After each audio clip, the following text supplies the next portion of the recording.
59. We have altogether 60 units. This is 59. It's a letter from foreign grave. You see the word used here. It's a letter. It's simply like a letter we write to our relatives. And others words are here. Foreign. Somebody is writing from abroad. And grave is also there. He or she is not alive right now.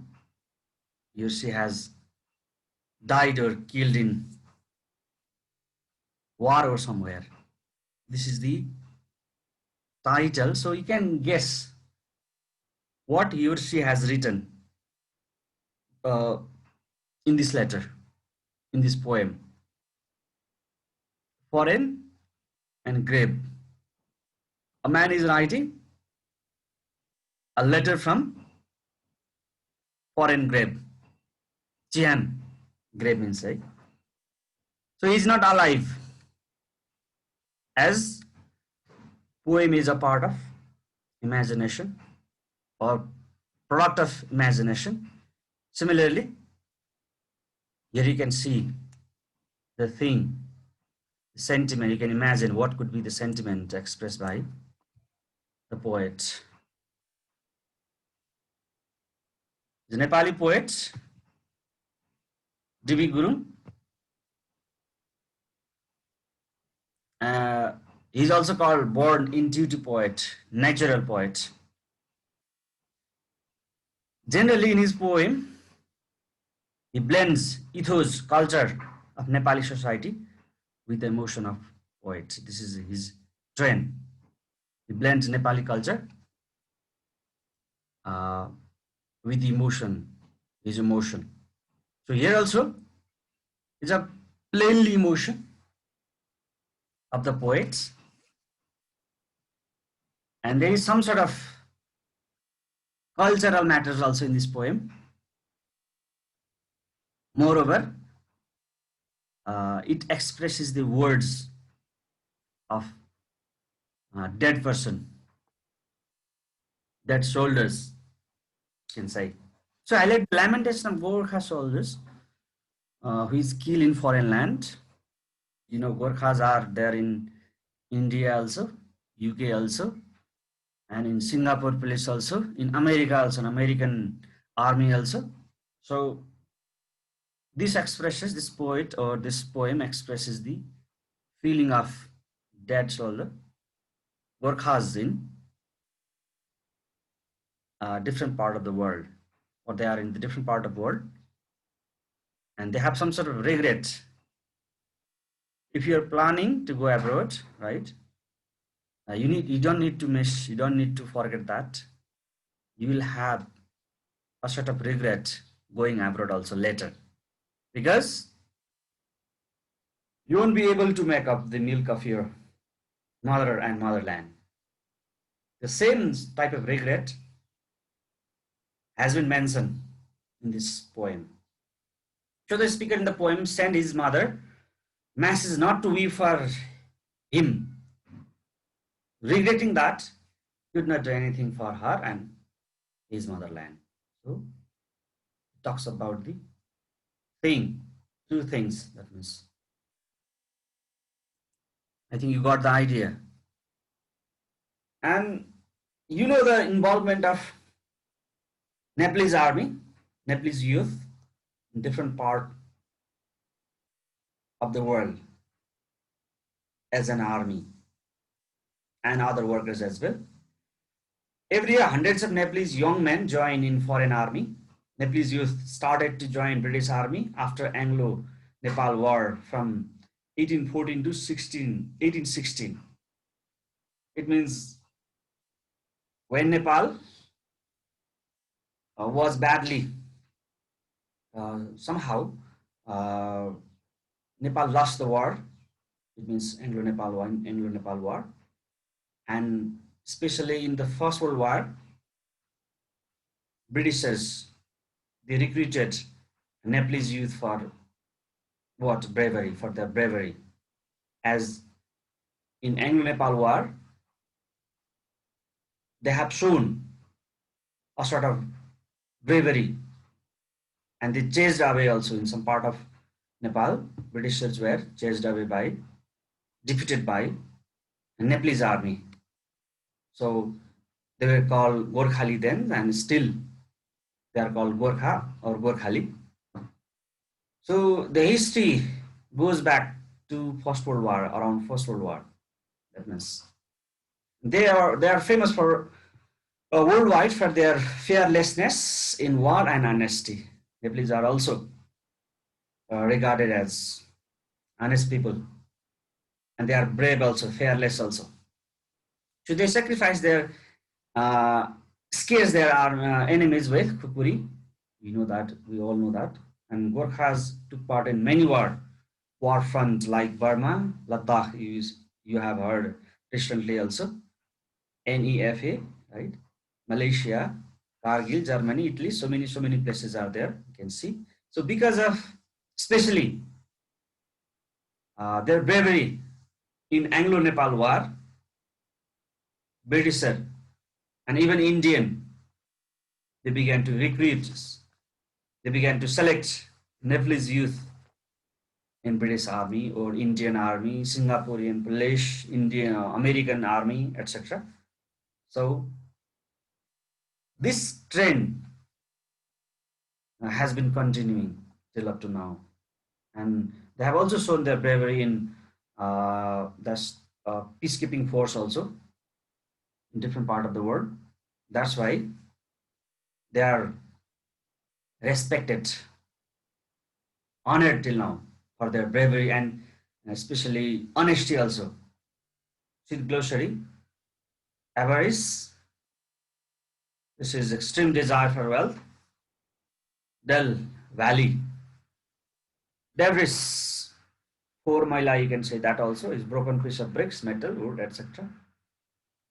Hypocrisy is a falseness, pretension. Mundane, sansaric, you can say, earthly, or not interesting, not exciting. A piece of glowing leads is called bullet, guli, in a single word. Rabin, the belly. Ruminate, think deeply about past. And slick, smooth, elegantly dressed, shiny. These are the word. I think you know that. And समस्या छैन नि हैन? I have given the picture here. Look at here. यसलाई हामी खोज भन्न सक्छौँ. Rabin. Pronounce that as Rabin. Right? You can say खोज also. Rabin. This poem is very simple to understand. It's comprehensible because, as I said, the poet blends his feeling also and Nepalese culture also. It's a Nepalese culture over here. And the sad words of, last words of dead army in foreign land, foreign grave. So see, it begins with Dear Mother. Dear Mother, this is gestures of memory from your son. You know, that is imagination only, right? It says, this is a gestures of memory from your son. It means he's going to memorize some important thing, memorable event, incidents here. Who lives 700 seas away. We call Sat Samundra Pari in Nepali. There is mentioned 700, right? So he's not in Nepal, far away from Nepal. I know how sad you must be without me. You can say he is talking about mother sentiment here. Mother is not happy. I know how sad you must be without me. But I am fine here in the valley of shadows, free from all mundane avarice, misery, and tear, resting now at peace for ever and a day. Look at here. He is not alive. What happens? We believe that when we die, we become free from each and every worldly things. So he says, he is in the valley of shadow, darkness. Nobody knows, nobody sees. Not only that, he is free from all mundane avarice, free from all worldly thing, sansarik chizaru, useless things, because we are so much greedy. We want everything. We want to be happy ourselves, and we don't care other, right? So these are, according to the poet, mundane avarice, useless thing. So he is free from these type of useless competition, you can say, thing. And there is no misery and tear in his eyes. That's why he is resting now at a peace forever, forever in a day. It means he is right now at peace. You don't have to run for what? Wealth, money, that means prestige, power, etc. He says, the flesh that once was slick and sound has given away to dust, and now only we, the bones, remain to discuss upon and ruin destiny. He was young, especially armies are young, you know that. Young armies, they take part in war. And when people are very young, they look beautiful, their bodies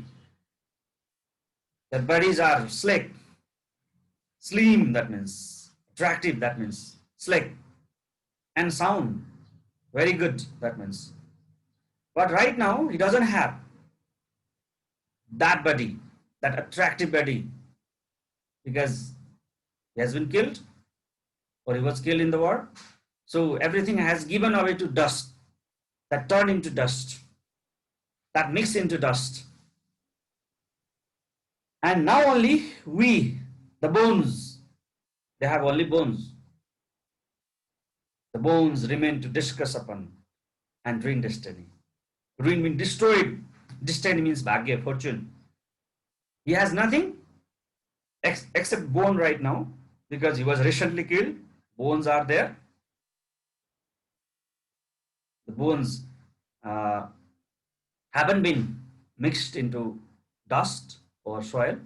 That's why he has bones, and he discusses with bone about his destroyed fortune, bhagya.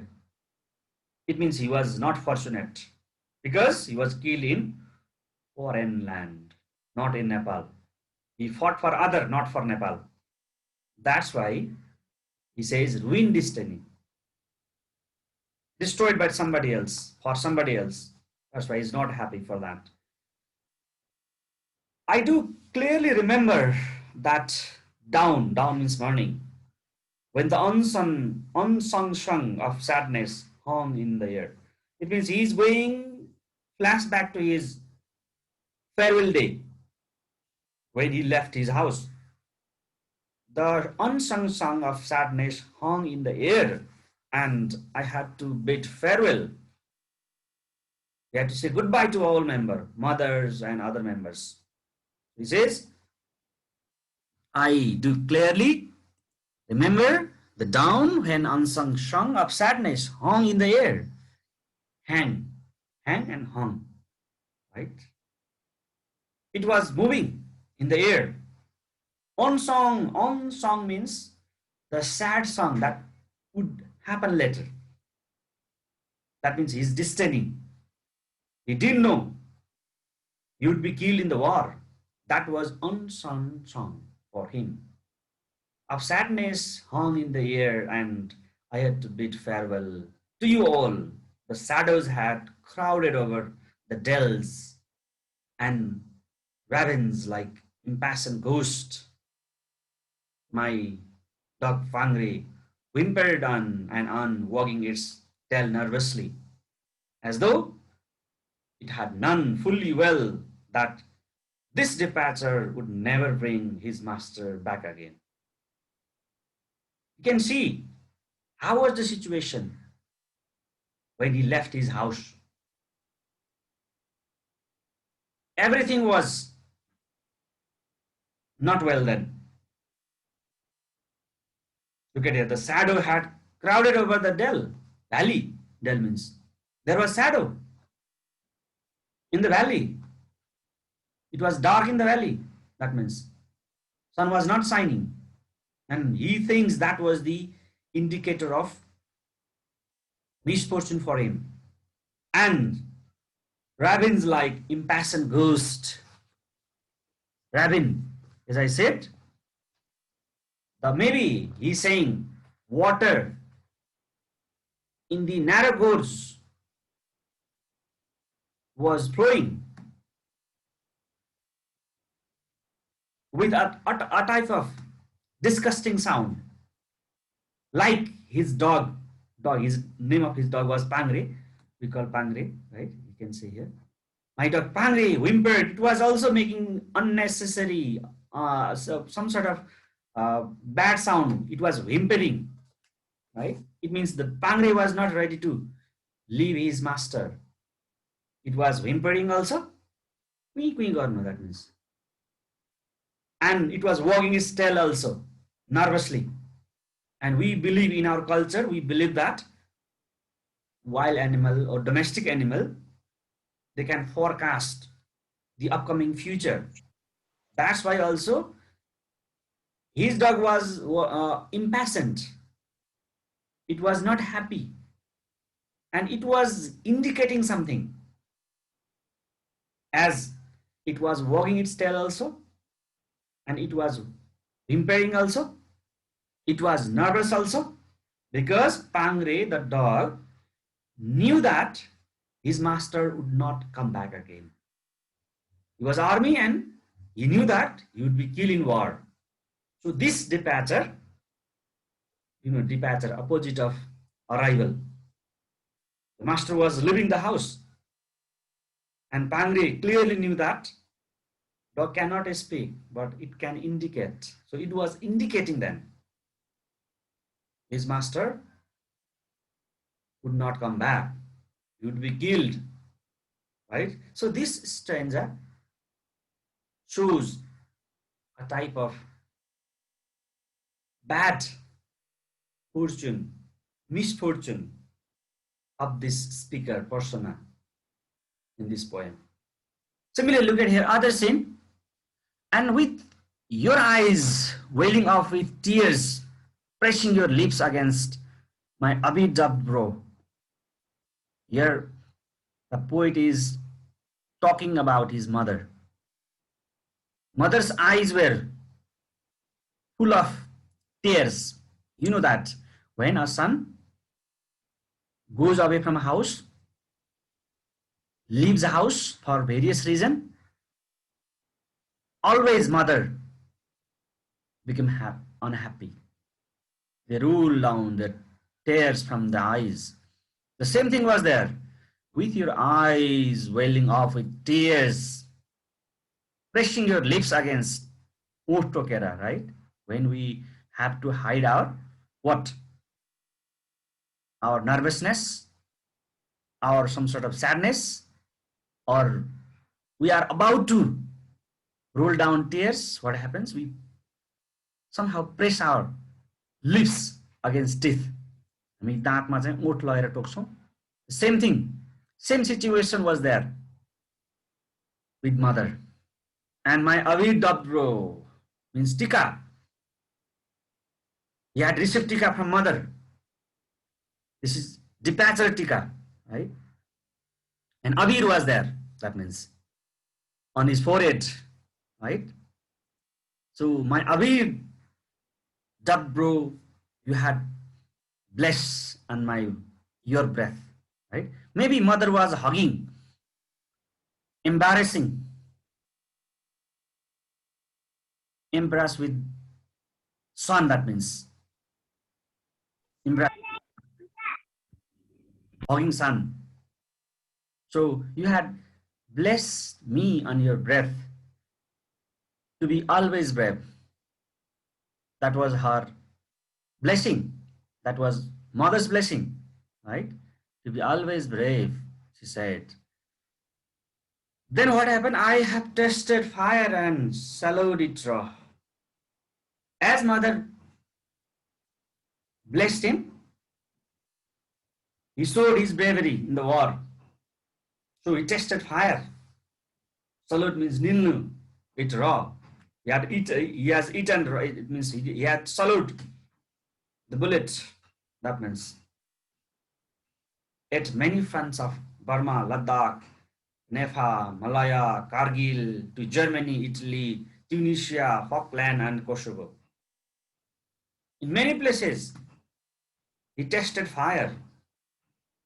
That means, yes, mother, I had been a hero all the while until a piece of glowing lead. A piece of glowing lead means bullet, guli. In most of the war, he stood as a hero. He became a hero. He got victory, that means. But finally, it means I had been a hero all the while until a piece of glowing lead pierced my heart like a bolt from blue. Bolt from blue means with no time. Suddenly, a bullet pierced me, छेड पार्न दुलो बनाउनु, made a hole in his heart. And finally, he was killed. That means packing me off into a realm of dream and eternity for evermore. When his heart was pierced by a bullet, then it led him to a realm of dream, not in reality. Right now, he is not in reality. And furthermore, right now he has reached at the eternity, Ananta, Ananta, eternity. In this world, out of this world, you can say simply. Different world he reached. So right now, he is not alive. Although he stood as a hero in most of the war, finally,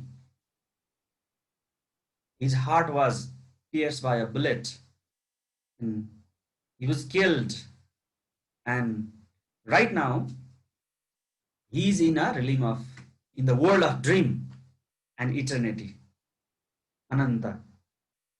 Infinity, that means infinity, eternity.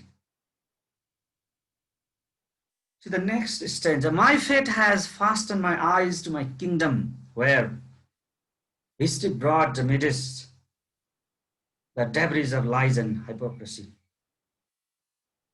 So you know that fate, his fortune, has fastened his eyes to a place, to a kingdom. And you know that. What sort of kingdom is that? History brought history. You know, history is of victor, winner. Nothing of losers has been written or have been written till now. So, only victors are mentioned in the history. And history is also about lies and hypocrisy.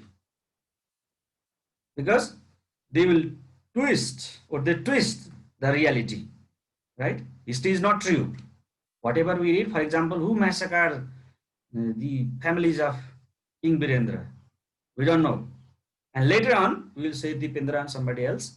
Nobody knows. It means history is a bunch of lies and hypocrisy. Hypocrisy means pretension, fake thing. So, to be, in his words, to be brave also, Veer Gorkhali also, is a lies and hypocrisy. Because when we sacrifice our life, when we are killed in the war, right? There is no meaning of being brave. That's why history brought means history is made amidst the debris.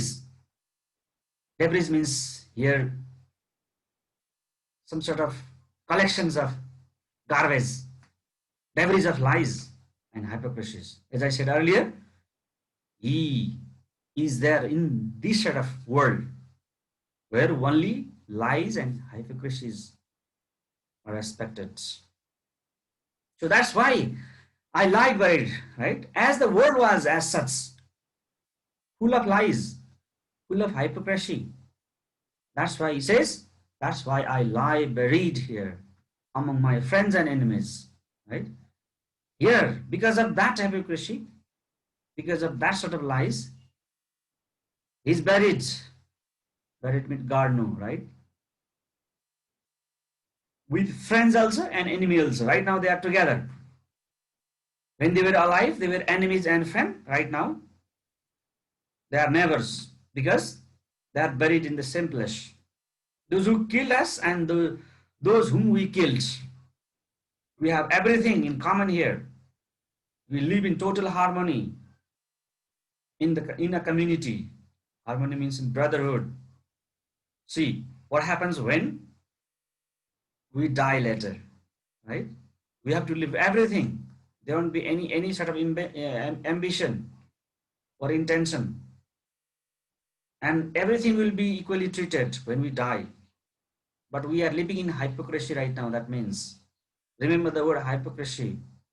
Everything is false in this world. It means it's unhealthy competition for power, for money, prestige, right?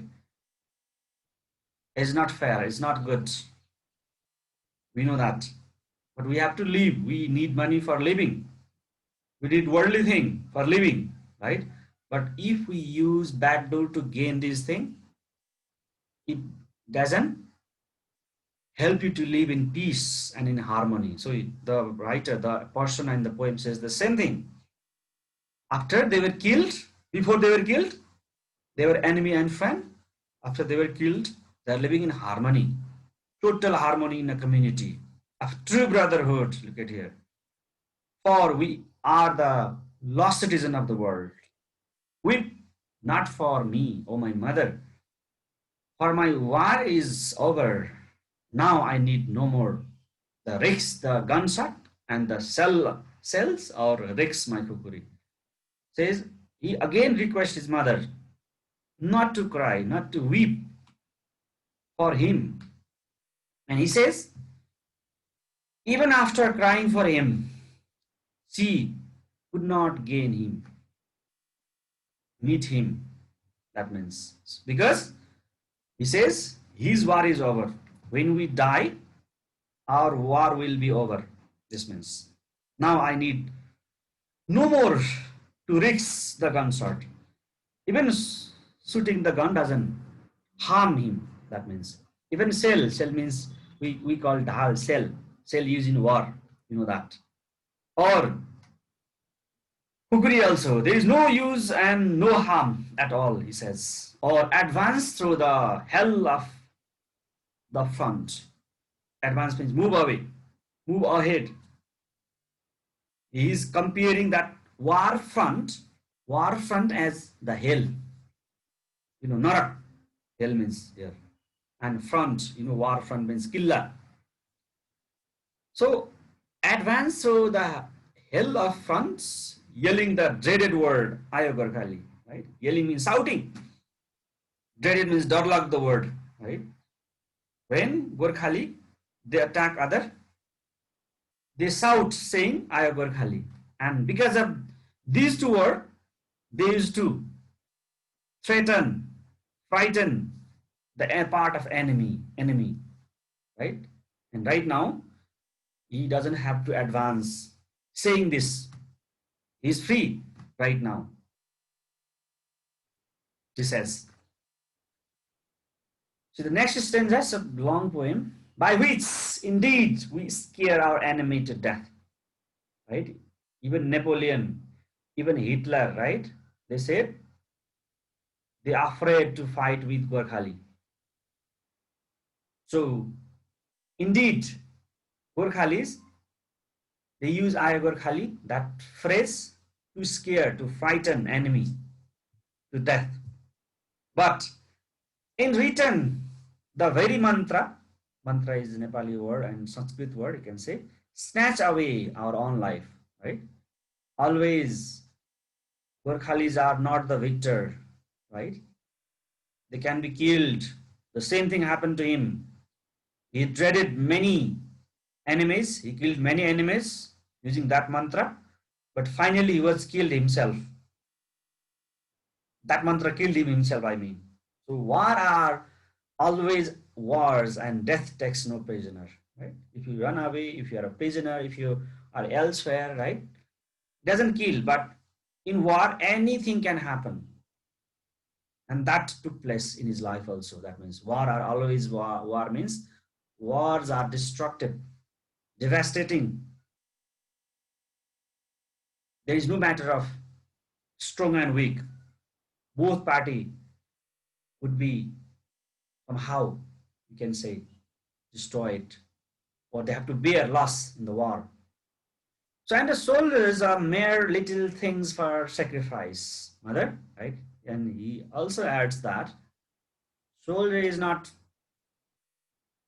so much important person. Why? You get here, all my dreams, my youth, and my life have been plundered by those slow, fat general who made who make their medals on young blood, right? When any war front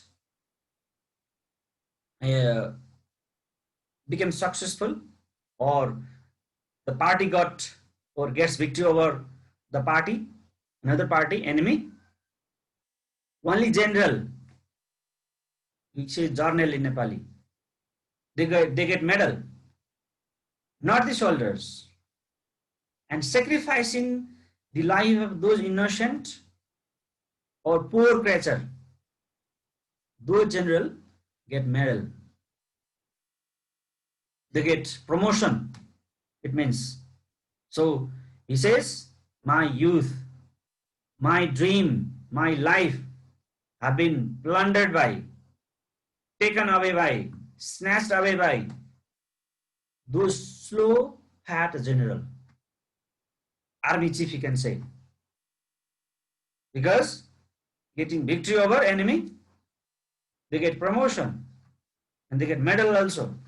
He says, but these soldiers, common soldiers, they do not get anything except sacrificing their dream, youth, and life. He says. Finally, look at here again. This is the most important stanza in this poem. Oh, my dear, mother dear, the only thing I always regret is that, it means, as he fought for foreigner, as he served for foreigner, and as he could not live with his mother, and as he could not work for his motherland, he has regret, paschatap, regret.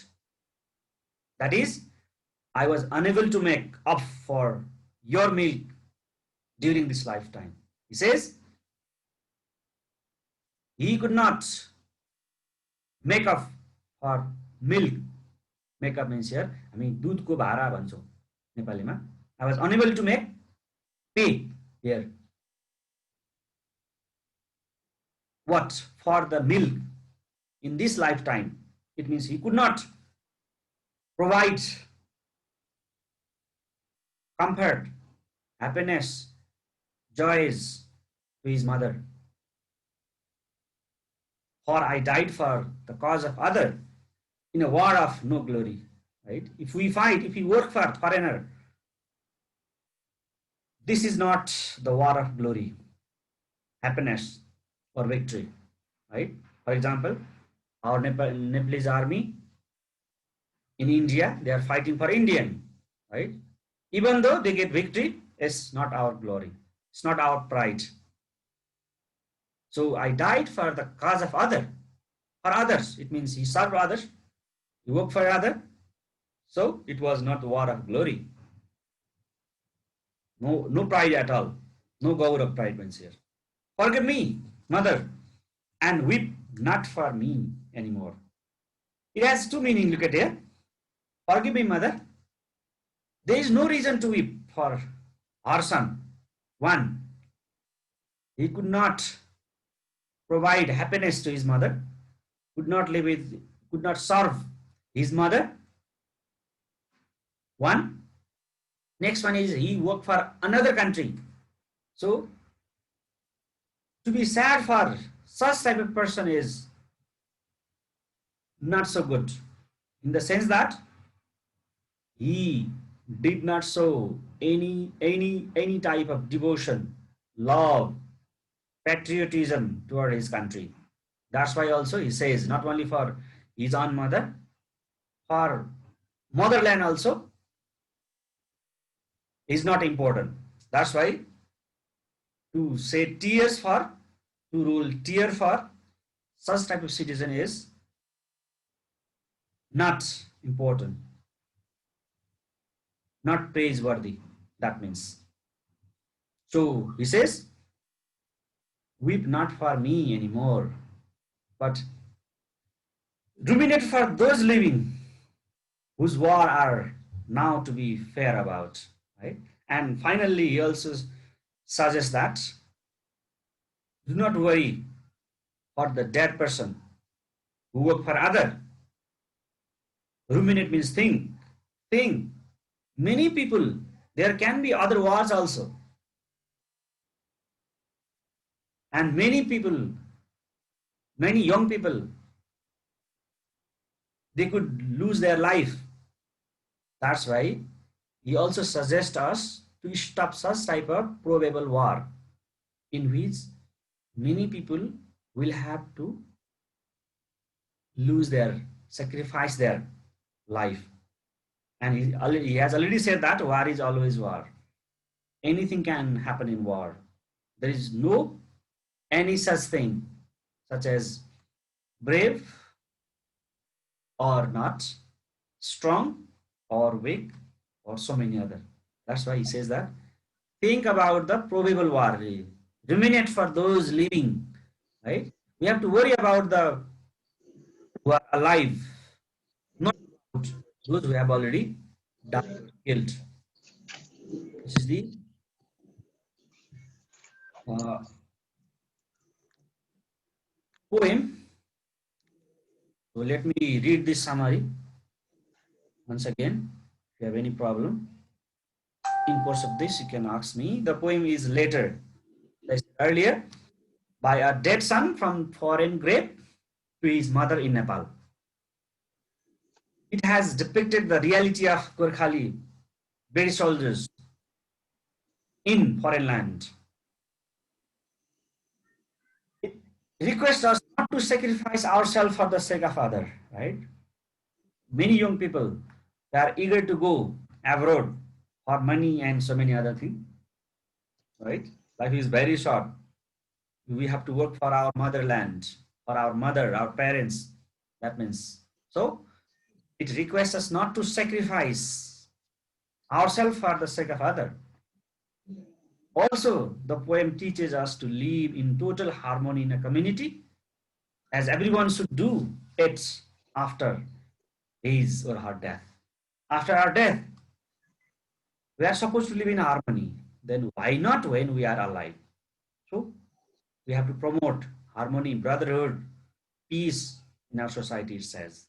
So in this poem, son asks his mother not to be sad in his absence because he is fine in the valley of shadows and he is free from all mundane avarice, misery, and tears. There is no problem at all. That means he is free from all sort of mundane thing, greed, etc. That means he's resting now in peace and harmony forever. His flesh, that was smooth, shiny, and elegantly dressed body, has turned into dust. He has no body at all. He has no flesh. He has already rotten, that means. And nothing reminded except few bones. He still clearly remembers the painful and sorrowful moment of his departure when the black clouds over the valley and his dog Pangri whimpers, wagging his tail, were clearly predicting that it was his final departure forever. So he also remembers How was the scene when he left his house? The scene of the valley was not clear. And what happened next? Even his dog was indicating that the misfortune was there for his master. So he also remembers his mother's eyes full of tears and blushing to be always brave. And he says that he was deputed to different war fronts and had shown his bravery until a bullet pierced his heart. He was regarded as a hero. And he also remembers his mother's blessing. And moreover, he remembers his brave activity in different war fronts. So now his fate is ruined. He has no fortune at all. He was unfortunate person and he was destroyed. And it confirmed with, it also shows that generally, if you deceive your country, your mother, right, there is always misfortune for you. That is a message you have to think, you have to aim in this. And it is confined to foreign grave because he is no more now. He is buried among his friends and enemies. Have everything common here. They live in total harmony in a community of true brotherhood. They are the lost citizen of the world. He asks his mother not to weep for him because his war is over and he has no danger of gunshot and shell. So he doesn't have to go to the front of battlefield and shout the native expression Ayagur Khali, which was used to frighten the enemy. The same words has snatched away lots of Gorkhali's life. And he says that's his dream, youth and life he sacrificed. And the slew fat generals are making medal and the young Gorkhali's blood. So they are fighting for nothing, finally. And there is no fear also. And still he says that giving respect for people like him is not just, not fair because they fought, they work for other all the time. So finally, this is the final thing. I think time is running out. Finally, he asks his mother to forgive him for he could not make off for his milk. He's saying sorry for his mother, with his mother. So he sacrificed his life for the cause of others in the war of no glory, victory, right? As I said earlier, as I exemplified earlier, right? Fighting for other is not a matter of glory, not a matter of victory. Losing and getting victory, both are same in this situation. So he regards his mother's words to be brave while leaving his house are also kept. So one thing he did for his mother was he kept his mother's word to be brave. So he requests her not to weep for him, but think about for those people who are still involved in war or will involve later on when the war will take place. So finally, his suggestion is that live in brotherhood, live in peace, live in harmony, and avoid war because many young or innocent people like him could be killed in the probable upcoming wars. That means this is the summary. If you have any question, I simply shout at myself. If you have any, please tell me. कसैले काहीँ नबुझेको केही छ?